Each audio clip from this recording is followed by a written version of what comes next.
সমাজ সংস্করণ করা, ঠিক আছে? কারণ সমাজটা আমাদের। আর এখানে আমাদের ছোটো ভাই ব্রাদার বা ছোটো ভাই বোনরা আছে ওরা সেন্ডক কলেজে পড়ে, আমাদের আরও টিমরা আছে ওরাও কাজ করতেছে পুরো সেন্ডক বাজারে ইয়েতে আপনার হাসপাতাল থেকে শুরু করে বিদ্যুৎ অফিস, তারপরে ভিন্নাগনির ওইদিকে, তারপর আপনার ওই সাবেক পুরাতন পোস্ট অফিসের ওইদিকে, মানে সব মিলে আমাদের টার্গেটটা হচ্ছে কি আমরা আমাদের সমাজটাকে একটু পরিষ্কার পরিচ্ছন্ন রাখবো।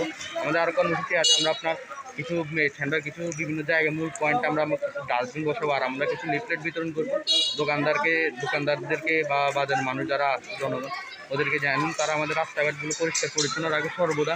কারণ আমাদের সমাজ যখন পরিষ্কার পরিচ্ছন্ন থাকবে আমাদের মানুষগুলো আপনার সুস্থ থাকবে সর্বদা। আমাদের মূলত কর্মসূচি এটাই। আর আমাদের এখানে সম্পূর্ণ রাজনৈতিক বৈষম্য ছাড়া আমাদের মধ্যে কোনো বৈষম্য নেই বা কোনো কিছু নেই, কোনো সব কিছু অরাজনৈতিক, আমরা সবাই সাধারণ ছাত্র সমাজ, এটাই। ধন্যবাদ ভাই।